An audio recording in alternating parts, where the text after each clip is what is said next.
నమస్కారం. నా TV news వార్తలకు స్వాగతం. ముందుగా వార్తల్లోని ముఖ్యాంశాలు. 2027లో జగన్ పాదయాత్ర చేస్తుండడంపై షర్మిల స్పందన. ఈ యాత్ర ప్రజల కోసం కాదు, అధికారం కోసమేనన్న ఏపీ కాంగ్రెస్ చీఫ్.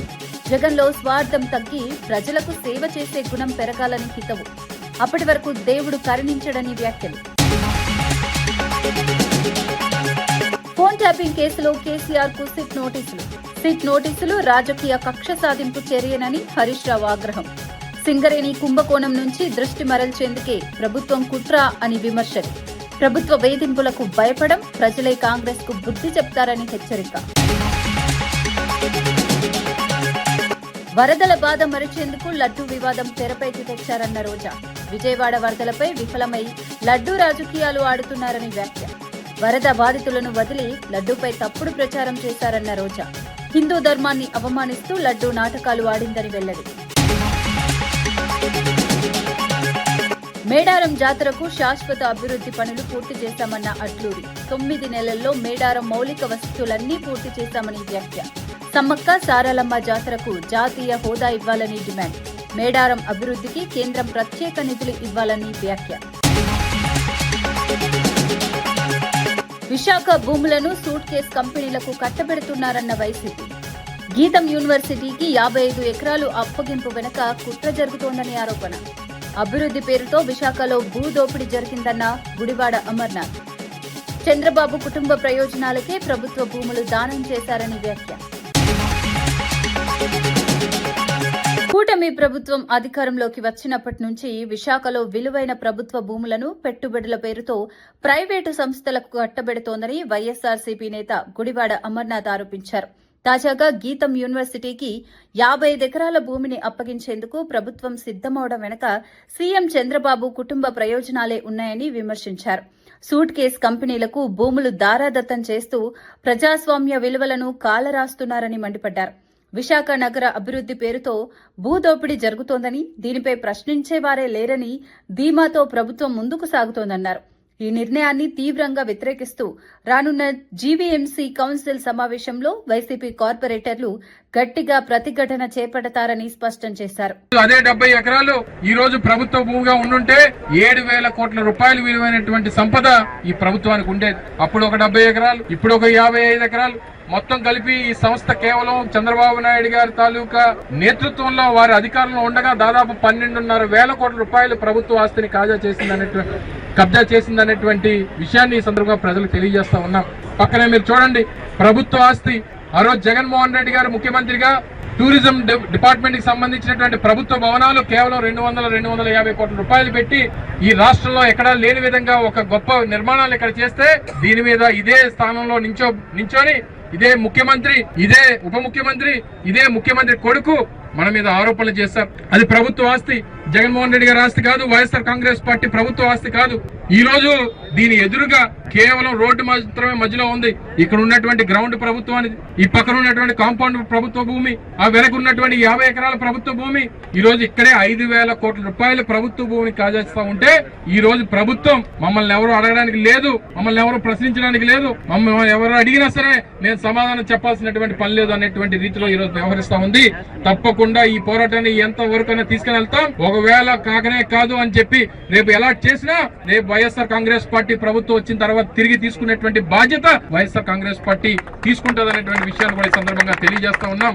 రానున్నటువంటి కాలంలో వైఎస్ఆర్ కాంగ్రెస్ పార్టీ శ్రేణులంతా కూడా దీని మీద పెద్ద ఎత్తున ఇప్పటికే పెద్దలు శాసనమండలి ప్రతిపక్ష నాయకులు బొత్స సత్యనారాయణ గారు గాని, లేదా పెద్దలు రీజనల్ కోఆర్డినేటర్ కన్నబాబు గారు గాని, స్థానిక పార్టీ అధ్యక్షులు కేకే రాజు గారు గాని, మధ్య శ్రీనివాసరావు గారు గాని అందరం కూడా కలిసికట్టుగా దీని మీద పోరాటం చేస్తా ఉన్నాం.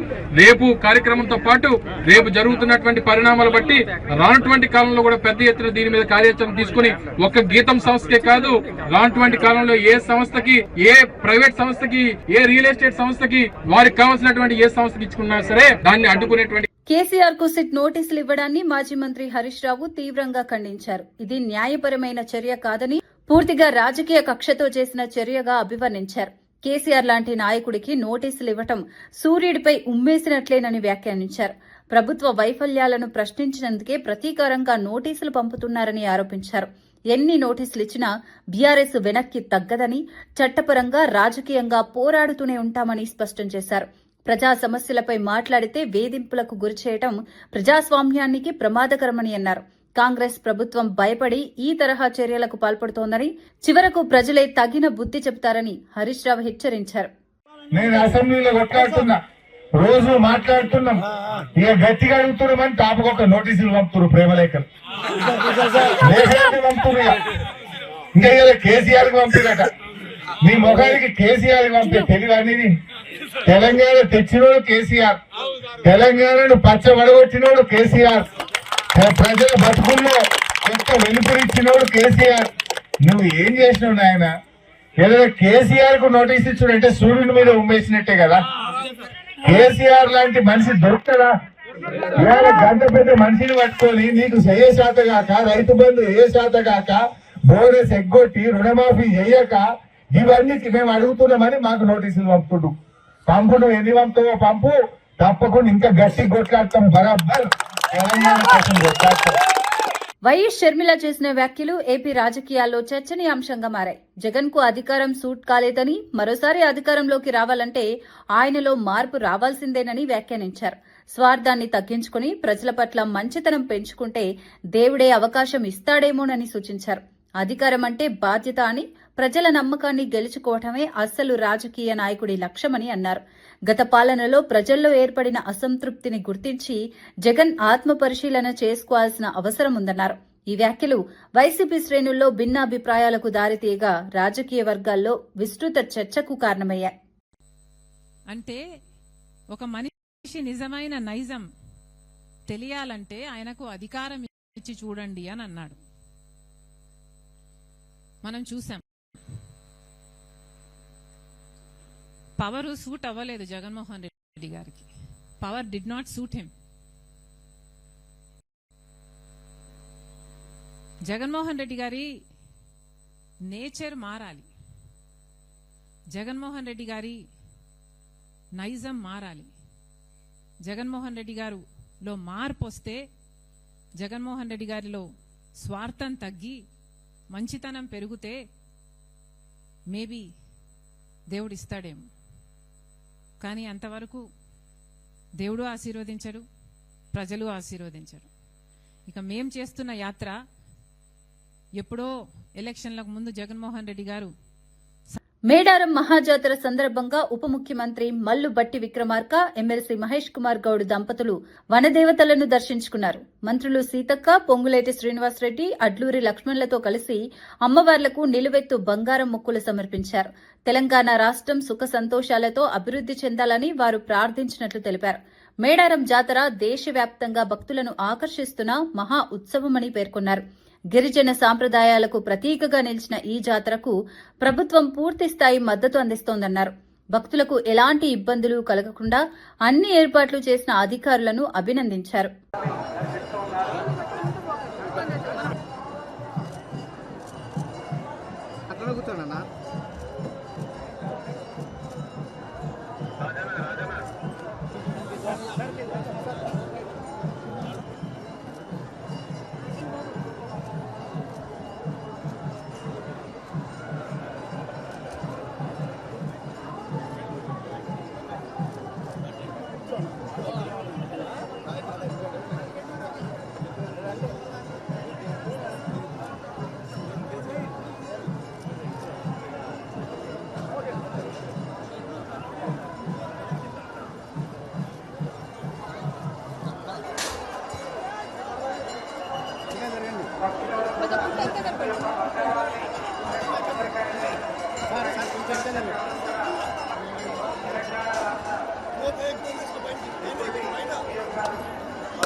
గీతం యూనివర్సిటీకి 5,000 కోట్ల విలువైన 55 ఎకరాల భూమిని అప్పగించడాన్ని వైఎస్సార్సీపీ నేత కురసాల కన్నబాబు తీవ్రంగా తప్పుబట్టారు.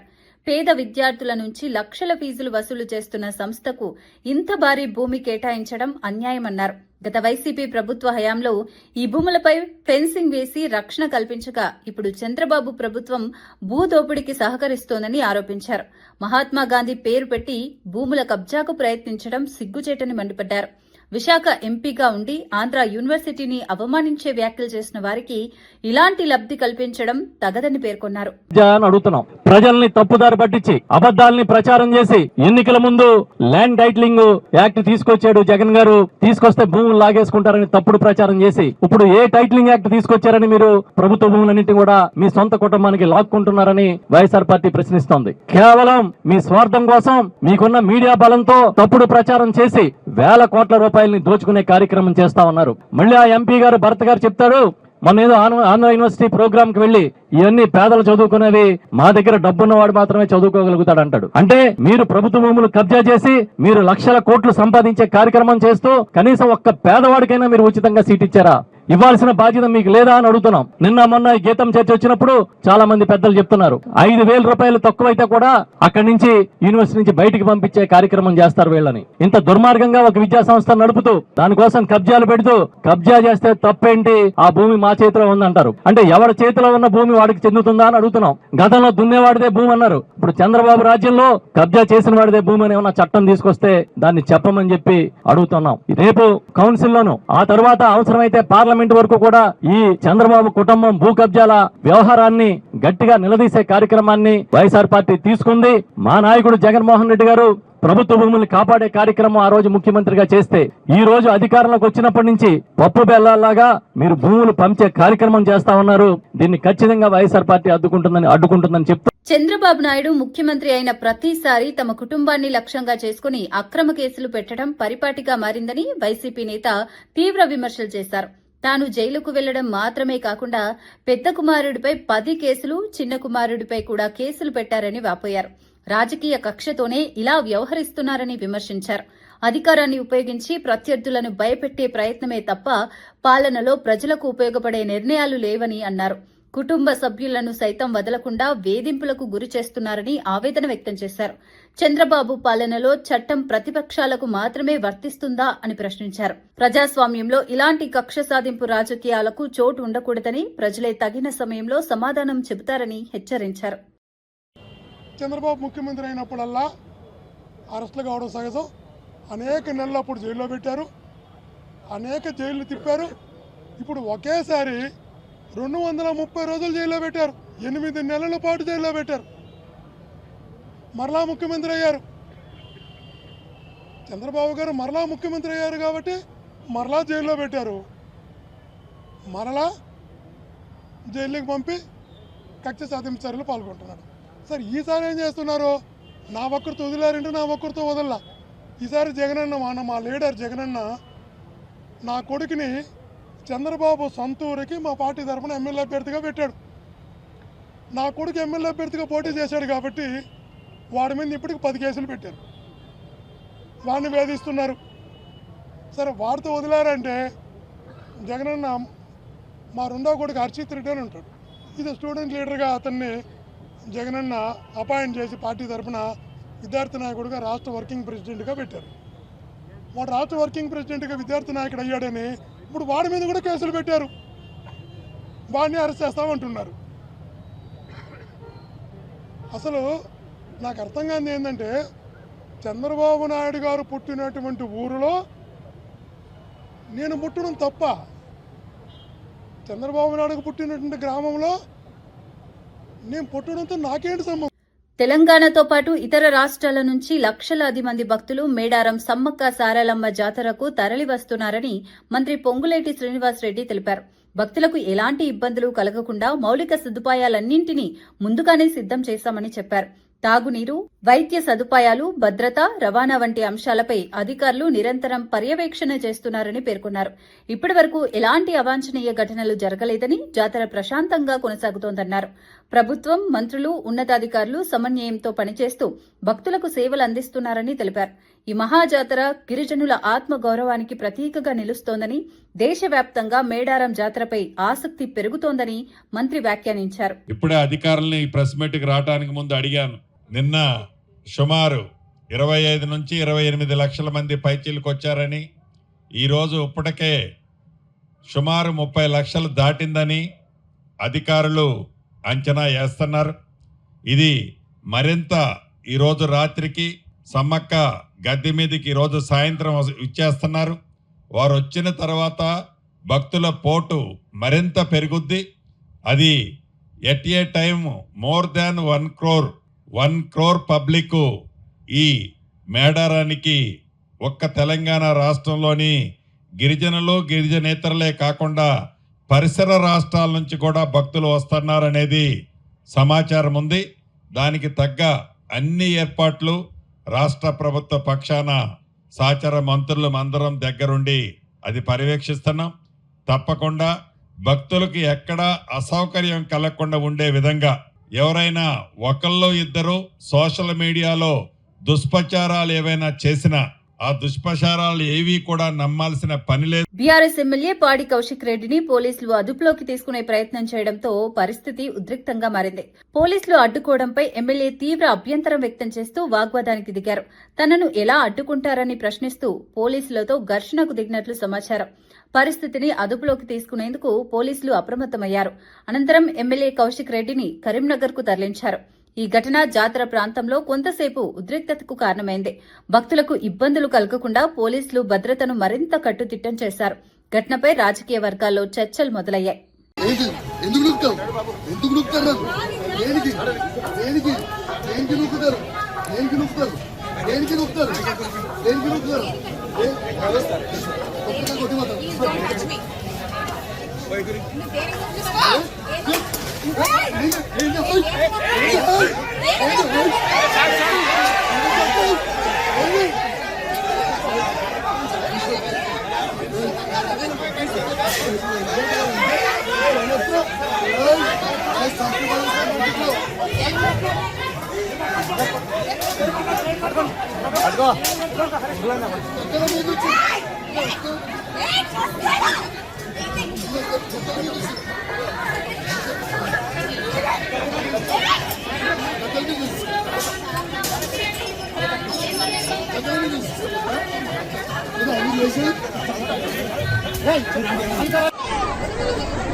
తిరుమల శ్రీవారి లడ్డూ అంశంలో వివాదాస్పదమైన ఫ్లెక్సీల ఏర్పాటు చేస్తున్నారని వైసీపీ లీగల్ సెల్ అధ్యక్షుడు ఎం మనోహర్ రెడ్డి పోలీసులకు ఫిర్యాదు చేశారు. సిట్ నివేదికలో జంతువుల కొవ్వు లేదని తేలినా కూటమి నేతలు దుష్ప్రచారం చేస్తున్నారని ఆరోపించారు. సుప్రీంకోర్టు దేవుడిని రాజకీయాలకు దూరంగా ఉంచాలని చెప్పినా ఆ ఆదేశాలను కూడా బేఖాతరు చేస్తున్నారని మండిపడ్డారు. వివాదాస్పద ఫ్లెక్సీలతో ప్రజల మనోభావాలను దెబ్బతీస్తున్నారని విమర్శించారు. ఫ్లెక్సీలు ఏర్పాటు చేసిన వారిపై సీసీ కెమెరా ఫుటేజ్ ఆధారంగా చర్యలు తీసుకోవాలని డిమాండ్ చేశారు. అవసరమైతే న్యాయ పోరాటం కొనసాగిస్తామని స్పష్టం చేశారు. తిరుమల లడ్డూ అంశాన్ని రాజకీయ లబ్ధికి వాడుకోవడం తగదని పేర్కొన్నారు. దాదాపు 300 పేజీలు అనేక శాస్త్రీయంగా పరిశోధించే చేశారు.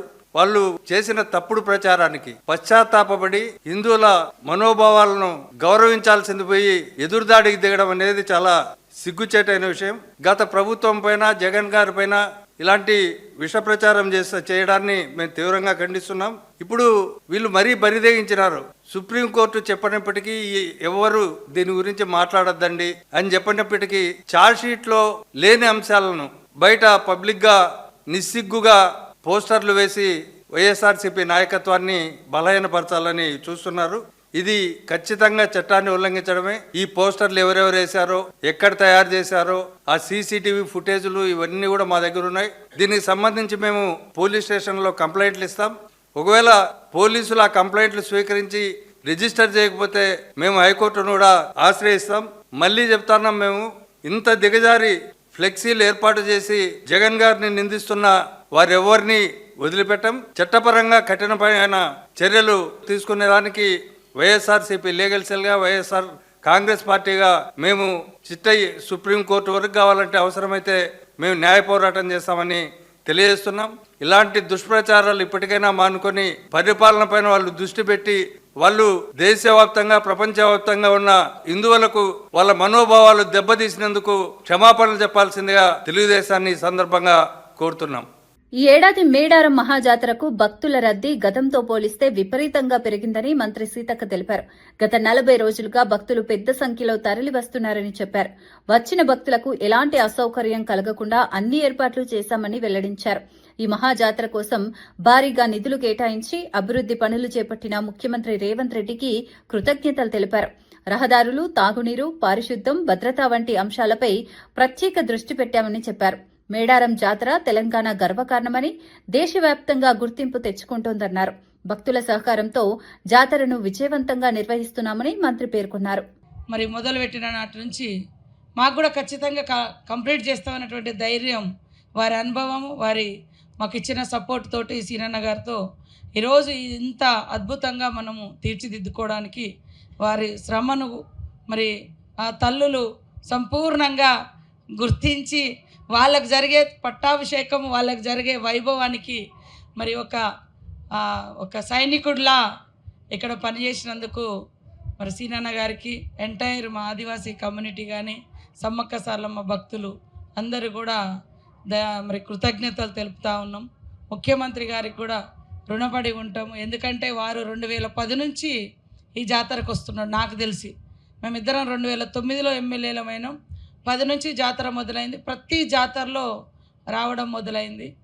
ముఖ్యమంత్రి అయిన తర్వాత ఇంకా ఆ పట్టుదలను, ఆ భక్తిని, ఆ బంధాన్ని పెంచుకొని మరి బాధ్యతగా ఈ గుడి నిర్మాణానికి అన్ని రకాలుగా సహాయం చేసి మరి మాకు ఎప్పుడు కూడా వెన్నుదన్నుగా ఉన్నందుకు ముఖ్యమంత్రి గారికి, మా డిప్యూటీ సీఎం గారికి, భట్టి గారికి, మా ఎంటైర్ మంత్రులకు, మా జిల్లా మంత్రి సురేఖక్క గారికి, మా సోదరి, అదేవిధంగా ట్రైబల్ మంత్రి అడ్లూరు లక్ష్మణన్న గారికి, ఇక్కడ పనిచేస్తున్నటువంటి విజయవాడలో వరదల కారణంగా ప్రజలు తీవ్ర ఇబ్బందులు ఎదుర్కొంటున్న సమయంలో ప్రభుత్వం పూర్తి స్థాయిలో సహాయక చర్యలు చేపట్టడంలో విఫలమైందని వైఎస్సార్సీపీ రాష్ట్ర అధికార ప్రతినిధి రోజా విమర్శించారు.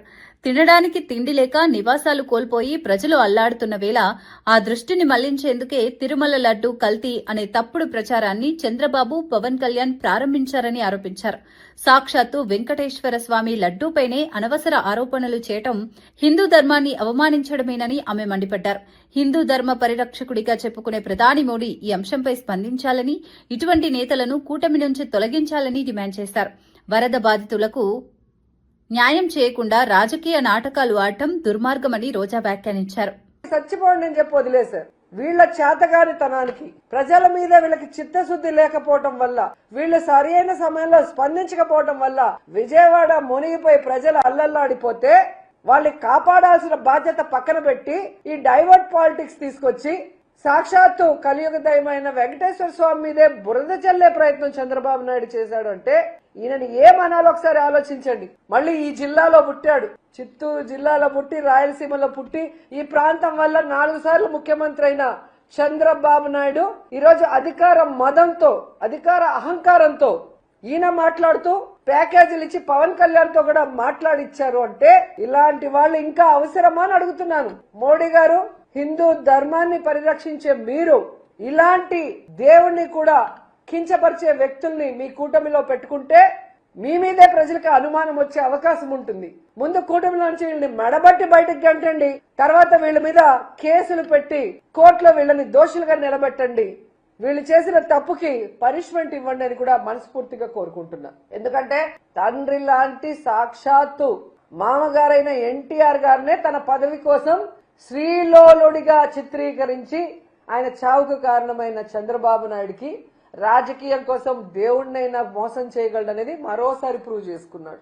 ఇంత దరిద్రమైన పొలిటీషియన్ ఈ దేశంలో ఎవరూ లేదు అని కేసీఆర్ గారు ఎప్పుడు చెప్తారే అదే నిజమని మరోసారి ప్రూవ్. మేడారం సమ్మక్క సారలమ్మ మహాజాతరకు రాష్ట్ర ప్రభుత్వం అన్ని విధాలా విస్తృత ఏర్పాట్లు చేస్తుందని మంత్రి అడ్లూరి లక్ష్మణ్ కుమార్ తెలిపారు. ఈసారి చేపట్టిన అభివృద్ది పనులు తాత్కాలికంగా కాకుండా శాశ్వత ప్రాతిపదికన జరిగాయని స్పష్టం చేశారు.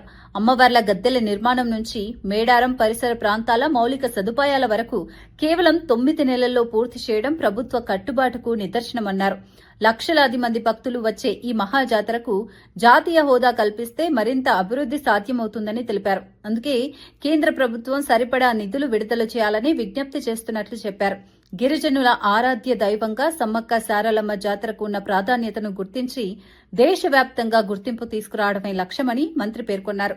గౌరవనీయులు కేంద్ర ట్రైబల్ శాఖ మంత్రులు జోవల్ గారు, అదేవిధంగా మన తెలంగాణ రాష్ట్రం నుంచి కేంద్ర మంత్రివర్యులుగా ఉన్నటువంటి గౌరవనీయులు పెద్దలు కిషన్ రెడ్డి గారు, స్థానిక శాసనసభ్యురాలు మంత్రివర్యులు సీతక్క గారు, గౌరవ ముఖ్యమంత్రి గారు ఇచ్చినటువంటి బాధ్యత, మా ఇన్ఛార్జ్ మినిస్టర్గా పెద్దలు పొంగులేటి శ్రీనివాసరెడ్డి గారు కేవలం 9 నెలలనే సమ్మక్క సారలమ్మ జాతర గద్దెల పునర్నిర్మాణం కానీ, అదేవిధంగా మౌలిక సదుపాయాల విషయం లోపల వారికి ఉన్న అనుభవాన్ని బట్టి మన పెద్ద ఎత్తున లక్షలాది మంది ప్రజలకు ఇబ్బంది జరగకుండా మా మీడియా మిత్రుల సాక్ష్యం అని చెప్పి మనవి చేసుకుంటూ, నేను మా ट्राइबल डिपार्टमेंट तरफ हमारे जोयल साहब का मैं एक रिक्वेस्ट है साहब, ये फेस्टिवल नेशनल फेस्टिवल के साथ हम दरकार आपको रेपुटेशन दे रहे साहब, और एक सब नेशनल फेस्टिवल के वास्ते जातीय फेस्टिवल के वास्ते हम रिक्वेस्ट कर रहे साहब। और एक रिक्वेस्ट है साहब, हमारा ट्राइबल डिपार्टमेंट की तरफ से बहुत गवर्नमेंट ऑफ इंडिया का फाइनेंशियल सपोर्ट, फाइनेंशियल एडेड का फंड्स रिलीज करने के लिए हमको रिप्रेजेंटेशन दे रहे साहब। हम हमारा चीफ मिनिस्टर की तरफ से, हमारा सरकार की तरफ से आप बहुत बहुत शुक्रिया साहब। हम इन्विटेशन 10 दिन के पीछे हम पर्सनली इन्विटेशन दिए, तो हम दिल्ली से आप हमारा किशन रेड्डी साहब दोनों हमारा సమ్మక్క సారక్క జాతర ఆనే के लिए మోస్ట్ వెల్కమ్. తిరుమల లడ్డూ తయారీలో ఉపయోగించిన నెయ్యిపై జరుగుతున్న ఆరోపణలపై వైవి సుబ్బారెడ్డి కీలక వ్యాఖ్యలు చేశారు. 2024 జులైలో సరఫరా చేసిన నెయ్యిలో కల్తీ జరిగినప్పటికీ జంతుకొవ్వు లేదని సిట్ తుది ఛార్జిషీట్ స్పష్టంగా తేల్చిందని తెలిపారు. వైసీపీ హయాంలో వచ్చిన 4 ట్యాంకర్ల నెయ్యిలో కూడా ఎలాంటి జంతుకొవ్వు కలవలేదని సిట్ నిర్ధారించిందన్నారు. ఆ నెయ్యిని ఇతర రూపంలో టీటీడీకి సరఫరా చేసి లడ్డూ తయారీలో ఉపయోగించారని వెల్లడించారు. తనపై అలాగే వైఎస్సార్సీపీ అధినేత జగన్మోహన్ రెడ్డిపై చేసిన అవినీతి ఆరోపణలకు కూటమి ప్రభుత్వం సమాధానం చెప్పాలని ఆయన డిమాండ్ చేశారు. ఆధారాలు లేని ఆరోపణలతో భక్తుల మనోభావాలను దెబ్బతీయడం తగదని అన్నారు. 2024 జులైలో సప్లై చేసిన ఘీలో జంతు కొవ్వు ఉందా, లేకపోతే ఆ ఘీ కల్తీ అయి ఘీయా, లేదా జంతు కొవ్వు కల్తీ అయిందా అనేది నిర్ధారణ చేయాలని, ఒకవేళ జంతు కొవ్వు కలిసి బట్టే ఆ ఘీని, ఆ నెయ్యిని స్వామివారి ప్రసాదాలు చేయటంలో కానీ, లడ్లు తయారు చేయటంలో కానీ వాడారా లేదా అని నిర్ధారణ చేయాలని చెప్పి సిట్టు ప్రధానంగా పేర్కొంది. కానీ నిన్న ఛార్జ్షీట్ సబ్మిట్ చేసిన దానిపైన చూస్తే నెయ్యి కల్తీ జరిగింది, దాంట్లో జంతు కొవ్వు అయితే లేదని చెప్పి చాలా స్పష్టంగా చెప్పడం జరిగింది. అదే సిట్ ఛార్జ్షీట్ ఫైల్ చేసిన రిపోర్ట్లో జూలైలో ఏదైతే చంద్రబాబు నాయుడు గారు జంతు కొవ్వు కలిసిన ఘీని వైసీపీ హయాంలో సప్లై చేశారు అని ఏదైతే జూలైలో వచ్చిన ఘీ శాంపిల్స్లో ఉంది అని చెప్పారో, అది అల్టిమేట్గా నిన్న ఫైల్ చేసిన ఛార్జ్షీట్లో కూడా ఆ 4 ట్యాంకర్స్లో కూడా జంతు కొవ్వు లేదని రిపోర్ట్ వచ్చిందని ఛార్జ్షీట్లో మెన్షన్ చేశారు. మరి ఆ 4 ట్యాంకర్స్ కూడా మళ్ళా వేరే రూపాన టీటీడీకి సప్లై చేసి నెయ్యి లడ్డూల తయారీలో కూడా వాడటం జరిగింది. దీనికి ప్రభుత్వం ఏం సమాధానం చెప్తారు? ఎందుకంటే ఎంతోమంది భక్తుల మనోభావాలకు సంబంధించిన అంశం ఇది. ఆ రోజేమో ఆ విధంగా ఏదైనా కాన్ఫరెన్స్తో ప్లాన్ చేసుకొని గత ప్రభుత్వంపై దుమ్మెత్తి పోయాలి అని ఒక దురుద్దేశంతో ఆ రోజు ఆ విధంగా మాట్లాడారా? మళ్ళీ ఇప్పుడు ఏ విధంగా అయితే ఆ అడల్టెడ్ ఘీని మళ్ళా వాడారా? ఈ అంశాలపై కూడా స్వచ్ఛత రావాలని చెప్పి నేను ఈ సందర్భంగా కోరుకుంటూ ఉన్నాను. తిరుమల లడ్డూ నెయ్యి విషయంలో చంద్రబాబు, ఆయన కుమారుడు పవన్ కళ్యాణ్ కావాలని అబద్దాలు ప్రచారం చేశారని వైఎస్సార్సీపీ ప్రధాన కార్యదర్శి నందమూరి లక్ష్మీపార్వతి తీవ్రంగా విమర్శించారు. సీబీఐ సిట్ ఛార్జిషీట్తో అసలు నిజాలు బయటపడ్డాయని, నెయ్యిలో ఎలాంటి జంతు కొవ్వు లేదని స్పష్టంగా తేలిందని తెలిపారు. అయినా చంద్రబాబు పశ్చాత్తాపం లేకుండా మాట్లాడటం రాజకీయ దిగజారుడుకు నిదర్శనమన్నారు. గతంలో జగన్మోహన్ రెడ్డి, టీటీడీ మాజీ చైర్మన్లపై చేసిన ఆరోపణలు పూర్తిగా అసత్యమని సిట్ నిర్ధారించిందన్నారు. భక్తుల విశ్వాసాన్ని రాజకీయ లాభాల కోసం వాడుకోవటం అత్యంత నీచమని వ్యాఖ్యానించారు. ఈ వివాదంలో చంద్రబాబు మరోసారి ప్రజల ముందు దొరికిపోయారని లక్ష్మీపార్వతి ఘాటు వ్యాఖ్యలు చేశారు. అప్పటికప్పుడే తేడతెల్లం కావట్లేదా? నువ్వు ఇచ్చినటువంటి అనేక విషయాల మీద, అదేవిధంగా రైతు పుస్తకాల మీద కూడా, మరి దాని మీద నువ్వు చేసిన ప్రచారం మొన్న ఏమైంది? అది కూడా తేడతెల్లం అయిపోయింది. జగన్ గారు చేసిన మంచి పని అని చెప్పి వచ్చింది. మరి ఇట్లాంటి అబద్ధాలు ఆడుతున్నప్పుడు, అవి రుజువులు అవుతున్నప్పుడు, ఆ నిజాలు బయటకు వస్తున్నప్పుడు నువ్వు సిగ్గుపడాలా? పడవుగా. ఎందుకంటే నీకు సిగ్గు అనేది నీ పుట్టుకలోనే లేదు గనుక, నీకు అసలు ఆ విధమైనటువంటి ఆత్మాభిమానం కించిత్తు కూడా లేదు గనుక, నీ చెప్పాలంటే ప్రజల దురదృష్టం కొద్దీ నువ్వు మళ్ళీ పరిపాలనలోకి వస్తూ ఉన్నావు. ఎన్ని అడ్డదారులు దొక్కుతావో దానికి అందరికీ తెలుసు. ఎన్ని పార్టీల కాళ్ళు పట్టుకుంటావో నీ నీచమైన బ్రతుకు అంతే కదా. దేవుళ్ళంటే ఎన్టీఆర్ని పట్టన పెట్టుకున్నావు, ఆ రోజు వెన్నుపోటు పొడిచావు, చెప్పులేయించావు. ఆ రోజు దాన్ని మైపుచ్చడానికి లక్ష్మీపార్వతి మీద నిందలేయించావు. ఇదే పచ్చ మీడియాను పెట్టుకొని అడ్డంగా పెట్టుకొని అబద్ధాల మీద అబద్ధాలు.